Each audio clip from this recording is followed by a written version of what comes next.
Liver क्या करता है, लगभग आधा लीटर से लेकर पौना लीटर तक बाइल बनाता है और उसे बूंद बूंद कर कर लीवर के अंदर स्टोर कर देता है ना, लीवर के अंदर स्टोर कर लेता है। जैसे अगर हम 1 किलो दूध को उबालें तो उसके अंदर मुश्किल से मुश्किल 200 या 100 ग्राम ही मलाई निकलने वाली है। 1 किलो दूध में से इससे ज्यादा से मलाई नहीं निकलती है ना। तो हम लीवर क्या करता है, दूध बनाता है। लीवर क्या करता है, एक बाइल जूस को दूध समझ लीजिए, दूध बनाता है और उसके इसके पास भेज देता है, गॉल ब्लैडर के पास भेज देता है। गॉल ब्लैडर क्या करता है, उसको उसके अंदर से पानी को निकाल देता है।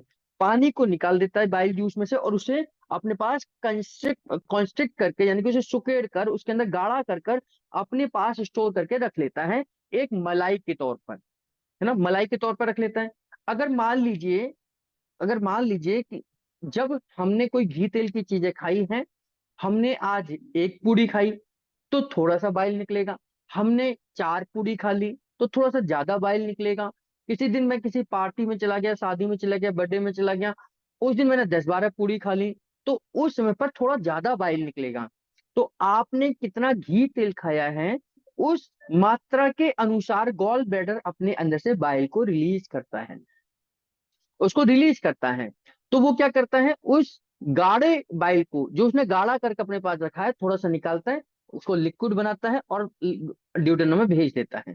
थोड़ा सा और निकालता है, लिक्विड बनाता है, उसको थोड़ा पतला करता है, फिर भेज देता है। क्योंकि उसके पास तो वो बाइल क्या है, गाढ़ा होकर रखा हुआ है, कि गाढ़ा हो गया, इतना ज्यादा गाढ़ा हो गया है कि उसको थोड़ा थोड़ा कर कर उसे मेल्ट कर कर वो निकालता चला जाता है। अगर मान लीजिए आपका गॉल ब्लैडर ठीक से काम नहीं कर रहा है, गॉल ब्लैडर बाइल को सिक्रीट नहीं कर पा रहा है, या आपकी फिजिकल एक्सरसाइज बहुत ज्यादा नहीं है, आप बहुत लिथार्जिक जीवन जीते हैं, आलस वाला जीवन जीते हैं और आपका खाना पीना बहुत गड़बड़ है, तो उस समय पर क्या है, गॉल ब्लैडर जितना बाइल निकालना चाहिए वो नहीं निकाल पाता है और वो बाइल धीरे धीरे वहीं जमा होने लग जाता है। क्योंकि लिवर तो बाइल बना रहा है, आप गॉल ब्लैडर को भेज रहे हैं, तो ये जमा होते होते होते ये क्या करता है, एक पथरी का रूप ले लेता है, एक पत्थर का रूप ले लेता है। इसी को हम गॉल ब्लैडर स्टोन कहते हैं। क्योंकि गॉल ब्लैडर स्टोन, अब इसकी एक खासियत ये है कि गॉल ब्लैडर में से हम इसे ऑपरेट करके निकाल नहीं सकते, यानी कि उसे काट कर उसमें से स्टोन नहीं निकाल सकते, क्योंकि उसकी जो संरचना है बहुत कॉम्प्लिकेटेड है। ऐसी कॉम्प्लिकेटेड है जैसे जलेबी है, अब जलेबी में से किसी चीज को हम निकाल नहीं सकते, तो इसलिए उसको क्या करते हैं, उसको कट करके उसको बाहर निकाल देते हैं, गॉल ब्लैडर के, गॉल ब्लैडर को स्टोन के साथ बाहर निकाल देते हैं। वो कहते हैं कि अब ना तो बाइल इसमें अंदर जाएगा, ना वो इकट्ठा होगा, हमने सारा का सारा कनेक्शन खत्म कर दिया। अब लिवर बाइल बनाएगा, पेट में भेज देगा, ड्यूडेनम में भेज देगा, अपना काम चलाता रहेगा। तो अब ये पहली बात तो ये समझ आए कि ये स्टोन बना कैसे, कि जो बाइल हमारा इकट्ठा हो गया है, वो सखत हो गया है, गाढ़ा हो गया है, वही स्टोन का रूप ले लेता है। अब दूसरी चीज कि इसको ठीक कैसे किया जा सकता है, क्या बिना ऑपरेशन के भी ठीक कर सकते हैं? तो बिना ऑपरेशन से बाइल जूस, इसके गॉल ब्लैडर के स्टोन को ठीक किया जा सकता है, अगर इमरजेंसी केस नहीं है। इमरजेंसी केस का मतलब क्या है, कि पेशेंट को बहुत ज्यादा तकलीफ हो रही है, पेन हो रहा है, उसको बड़ा मुश्किल हो रहा है सांस लेने में, उसे हालत खराब हो गई है ना, तब तो एक इमरजेंसी है कि भाई आप जाओ, ऑपरेट कराओ और इसको खत्म करो। अगर आपको ये पता लग गया है कि आपके गॉल ब्लैडर के अंदर स्टोन है, लेकिन कोई इमरजेंसी नहीं है, कभी कभार हल्का फुल्का दर्द हुआ फिर ठीक हो जाता है, तो उस समय पर आपके पास टाइम है उसे ठीक करने का। और हमने बहुत बार एक्सपेरिमेंट यहाँ पर करा है।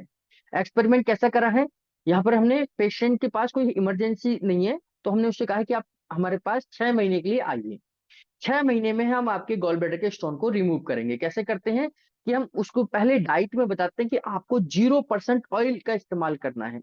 0% ऑयल का इस्तेमाल क्यों करना है, क्योंकि अब आपके पास क्या है, बाइल तो इकट्ठा हो गया है, बाइल इकट्ठा हो गया है, वो गाढ़ा होके रखा हुआ है। अब आप जब तक घी तेल की चीजें खाएंगे नहीं, तो और बाइल बनता कहाँ से है, आपके कोलेस्ट्रॉल से बनता है। मैंने भी आपको बताया कि आप जब घी तेल खाते हैं तो फ्री फैटी एसिड में कन्वर्ट होता है, फ्री फैटी एसिड जाकर आपके लिवर के पास जाता है, लिवर उसे कोलेस्ट्रॉल में कन्वर्ट करता है, कोलेस्ट्रॉल कन्वर्ट होने के बाद आपका बाइल बन जाता है, बाइल आपका गॉल ब्लैडर में स्टोर हो जाता है। तो सबसे पहले तो हमें इसका क्या करना पड़ेगा, इनटेक को बंद करना है। जैसे मेरे पास एक तिजोरी है, उसमें बहुत सारा पैसा रखा हुआ है। अब मुझे उस पैसे को खत्म करना है, तो सबसे पहले क्या करना पड़ेगा कि उस तिजोरी में पैसे को रखना बंद करना पड़ेगा, कि मैं कोई भी एक्स्ट्रा पैसा उस तिजोरी में ना रखूं। अब जो नहीं रखूंगा, पहले तो हमने कनेक्शन बंद कर दिया कि अब मैं कोई भी घी तेल की चीजें नहीं खाऊंगा, है ना। अब लोग कहते हैं कि घी तेल की चीज नहीं खाएंगे तो हम कमजोर हो जाएंगे, बीमार हो जाएंगे। ऐसा बिल्कुल नहीं है। अगर आज की डेट में आप घी तेल बंद कर देते हैं तो 15 से 20 दिन तक आपका काम चल जाएगा। अब वो काम चलाना है। अब दूसरी चीज, 15 20 दिन के बाद मुझे घी तेल की जरूरत पड़ेगी, तो आपकी जानकारी के लिए मैं बता देता हूँ कि लिवर एकमात्र ऐसा ऑर्गन है जो जरूरत पड़ने पर बाइल को दोबारा से कोलेस्ट्रॉल में कन्वर्ट कर सकता है। क्योंकि हमें कोलेस्ट्रॉल का मतलब, हमारे को घी तेल किस लिए खाना पड़ता है? कोलेस्ट्रॉल के लिए खाना पड़ता है। क्योंकि कोलेस्ट्रॉल क्या करता है? हमारे लिए स्टेरॉयड हार्मोन बनाता है। स्टेरॉयड हार्मोन कौन से है? एस्ट्रोजन है, प्रोजेस्टेरोन है। फीमेल के अंदर पीरियड्स का आना, ये इन्हीं हार्मोन्स की मदद से होता है। मेल के अंदर स्पर्म का बनना, ये इन्हीं हार्मोन्स की मदद से होता है। तो ये तो चाहिए, ये तो जरूरी है। तो इन हार्मोन्स को बनने के लिए कोलेस्ट्रॉल चाहिए। अब ये कोलेस्ट्रॉल कहाँ से आएगा अगर हम घी तेल नहीं खाएंगे?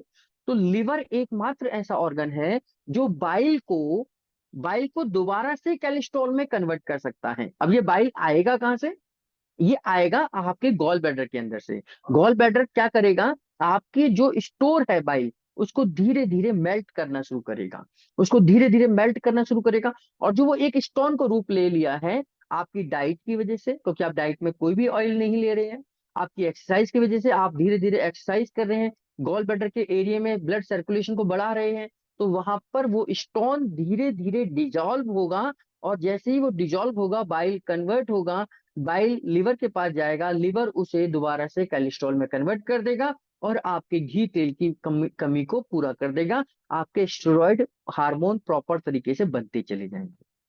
और आपने घी तेल बाहर से खा नहीं रहे हैं, बिल्कुल भी इनटेक नहीं कर रहे हैं, तो अल्टीमेटली आपका गॉल ब्लैडर मजबूरन मजबूरन उसी बाइल को डिसॉल्व करना शुरू कर देगा। और धीरे धीरे कर कर उसका यूज होना शुरू हो जाएगा। क्योंकि हम उसे निकाल नहीं सकते, निकाल तो न्यूरोथेरेपी भी नहीं सकती उस स्टोन को। ऐसे नहीं कि स्टोन के रूप में हम उसे निकाल दें, ये दुनिया की कोई ताकत नहीं कर सकती, इसीलिए उसको बाहर निकालना पड़ता है। लेकिन हाँ, जिस रास्ते से वो पतला गया है, लिक्विड फॉर्म में गया था, लिक्विड फॉर्म में हम उसे वापस ला सकते हैं। जैसे अगर किसी जगह पर हमने कोई बर्फ का गोला रख दिया और वो उसका रास्ता छोटा है, तो हम क्या करें? उसे निकाल तो सकते नहीं क्योंकि छोटा है और वो चला गया अंदर। तो हम क्या करेंगे? थोड़ी देर उसका वेट करेंगे, वो धीरे धीरे पिघलेगा और पानी के रूप में उस छेद से बाहर आ सकता है। तो यही काम होता है कि गॉल ब्लैडर के स्टोन को डिसॉल्व करने की जरूरत है। तो वो डिसॉल्व होता है, हमने कई बार प्रूफ करा है। हम हर 2 से ढाई महीने के बाद एक अल्ट्रासाउंड कराते हैं।